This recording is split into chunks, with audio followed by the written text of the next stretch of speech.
So, macros. I mentioned in my recent food prep video that I wanted to talk a bit more about macros, and here is why. Because much as I've been trying to get more protein in my diet lately, and if you didn't see that video, go back and watch it and you'll see why, because I don't want to explain it again in this one. I just want you guys to know that that's actually, it's nothing like, I'm not tracking again, I'm not crazily obsessing about the protein intake. I don't think that protein is like the be all and end all to a healthy diet or to have a really good body. You definitely need a balance, but that is not what I'm talking about here. I want to talk to you about getting too obsessed with this whole idea surrounding macronutrients. And I'm not talking about bodybuilders or professional athletes here. I'm just talking about people who generally want to be healthy and train and support their goals, but aren't preparing for some kind of competition or show or massive sporting event. You see, I was watching this YouTube video the other day. It doesn't matter who it was. I don't want to pinpoint one person in particular because this happens all the time, but it just really made me think about kind of how I used to be. Basically, I think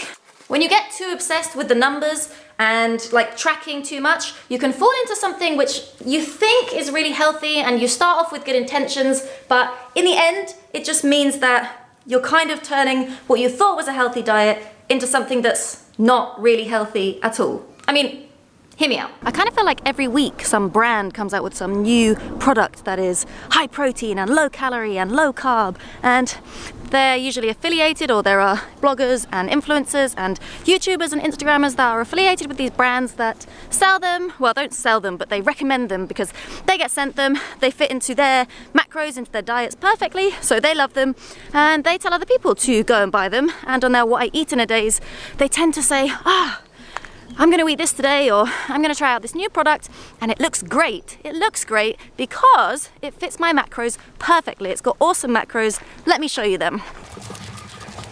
And I really hope this doesn't sound bitchy, because I'm not picking on anyone in particular or saying anyone's doing anything wrong, but it kind of irritates me because yes, you need to be aware of what you're eating and make sure you get a balance and make sure you get enough protein if you're training, carbs if you're training, fats if you're training or just growing. Ooh. Intrepid exploring accidentally. But yeah, you also need to make sure that you are eating proper food that isn't just void of nutrients. You need to look at the ingredients as well as the macros. In fact, I would say arguably the ingredients are way more important than the macros. And look, don't get me wrong, I'm not totally militant. I think always there's room for everything in your diet, and well, obviously in a vegan diet. But yeah, you should treat yourself to things occasionally. If you want some, I don't know, protein pancakes or something that comes in a pack and you don't care about the ingredients, you just want to kind of fit it into your day and you want to enjoy it, that's perfectly fine. But I just want to encourage you to read the ingredients labels more often. Just make sure you're eating enough whole foods, lots of nutrients, lots of micronutrients, because micronutrients are so important just for you feeling good. It doesn't matter if you look good and feel like shit, does it? That's not what you want. You want to look good and feel good, and micronutrients are definitely the way to do that. Please don't fall into that trap. I know it's easy when you start on a new diet or regime and you're counting your calories and counting your macros, if that is what you're doing.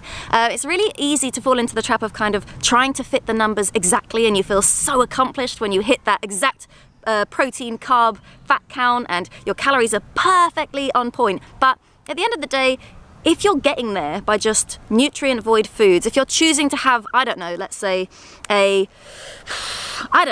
pot noodle and a Pop-Tart because it fits your macros better than a banana and some oatmeal, would, then there's something inherently wrong there, you know? It's great that we live in a time where we can see food as more than just fuel, you know? We're the lucky ones. We get to choose what food we eat, we get to count things if we want to. Hell, like most people would love just to have the variety of foods that we do. Food is fuel at the end of the day, and there's no reason to get really bogged down in the numbers and all those things, because your body isn't a science experiment. I know lots of people will disagree with me here and they'll say that it is, but at the end of the day, every day is different. You feel different every day, your emotions change every day, your schedule changes every day, and your training changes every day. So please just don't rigidly stick to numbers and counting and things like that and make the mistake of eating foods that aren't really going to do you any favors. They just look good on paper. Okay, rant over. I think that was pretty much what I wanted to say. By all means, make sure you're getting enough protein, make sure you're getting enough of every macronutrient, but don't forget the micronutrients. Eat real food, try and eat real, whole, plant-based foods. Throw in some treats every so often. Don't get too bogged down in the numbers. And yeah, that is that.